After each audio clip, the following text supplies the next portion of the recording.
പരിശുദ്ധാത്മാവേ സഹായക, നിരന്തരമെന്നെ സഹായിക്കണേ. പരിശുദ്ധാത്മാവേ. ഈശോയിൽ സ്നേഹം നിറഞ്ഞവരെ, ജീവിതത്തെ പണിതുയർത്തുന്ന പുത്തൻ പ്രതീക്ഷകൾ നൽകുന്ന പരിശുദ്ധാത്മാവിൻ്റെ അഭിഷേക വചനം ഇതാണ്. സഖറിയ പ്രവാചകന്റെ പുസ്തകം 4-ാം അധ്യായം 6-ാം തിരുവചനം. കർത്താവ് സെറുബാബേലിനോട് അരുളി ചെയ്തു, സൈന്യബലത്താലല്ല, കരബലത്താലല്ല, എൻ്റെ ആത്മാവിനാലാണ്.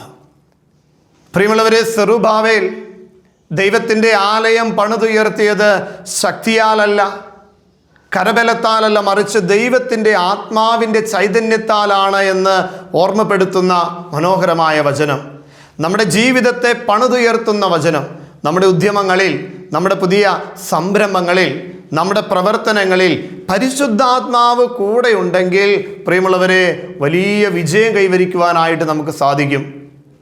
മാനുഷിക ശക്തികളിൽ ആശ്രയിക്കാതെ, എൻ്റെ ചിന്തകളിൽ, എൻ്റെ കഴിവിൽ, എൻ്റെ സാമ്പത്തിക മേഖലകളിൽ ആശ്രയിക്കാതെ ദൈവകരങ്ങളിലേക്ക് ഞാൻ എൻ്റെ ജീവിതത്തെ സമർപ്പിക്കുമ്പോൾ എൻ്റെ ബുദ്ധിക്ക് അതീതമായ ഇടപെടൽ നൽകുമെന്ന് എന്നെ ഓർമ്മപ്പെടുത്തുന്ന പരിശുദ്ധാത്മാവിൻ്റെ വചനം. 5 അപ്പവും 2 മീനും ഒരു പിഞ്ചു ബാലൻ ഈശോയുടെ കരങ്ങളിൽ കൊടുത്തപ്പോൾ 5000 പേരെ തൃപ്തിപ്പെടുത്തുന്ന അന്നമായിട്ടത് മാറിയതുപോലെ പ്രിയമുള്ളവരെ, ദൈവത്തിൻ്റെ പരിശുദ്ധാത്മ ചൈതന്യം നമ്മുടെ ജീവിതത്തിൽ ദൈവം പകർന്നു നൽകുമ്പോൾ നമ്മളെ പണിതുയർത്തുന്നതാണ്. നമ്മൾ ചിന്തിക്കുന്നതിലും അധികമായി നമ്മുടെ ജീവിതത്തെ ശക്തിപ്പെടുത്തുന്നതാണ്.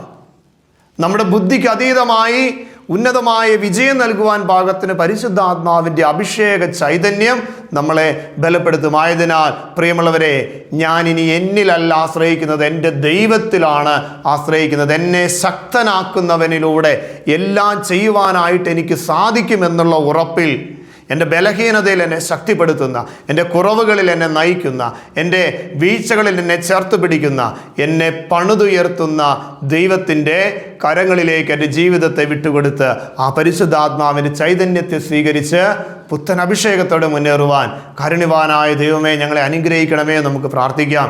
ഒരു നിമിഷം നമ്മുടെ നിയോഗങ്ങളെ ഓർക്കാം. പ്രത്യേകിച്ച് ഇന്നത്തെ നമ്മുടെ എല്ലാ പ്രവർത്തനങ്ങൾ, നമ്മളോട് പ്രാർത്ഥന ചോദിച്ചിട്ടുള്ളവർ, ജീവിതത്തിൽ ചില തകർച്ചകളിലൂടെ കടന്നു പോകുന്നവരെ ദൈവമേ പണിതുയർത്തണമേ, പുത്തൻ അഭിഷേകം നൽകി അനുഗ്രഹിക്കണമേ എന്ന് പ്രാർത്ഥിച്ച് ദിവികാരുണീശോയുടെ ആശീർവാദം നമുക്ക് സ്വീകരിക്കാം. പരിശുദ്ധ പരമദിവ്യ കാരുണ്യത്തിന് ആരാധനയും സ്തുതിയും പുകഴ്ചയും ഉണ്ടായിരിക്കട്ടെ. പരിശുദ്ധ പരമദിവ്യ കാരുണ്യത്തിന് നേരവും ആരാധനയും സ്തുതിയും പുകഴ്ചയും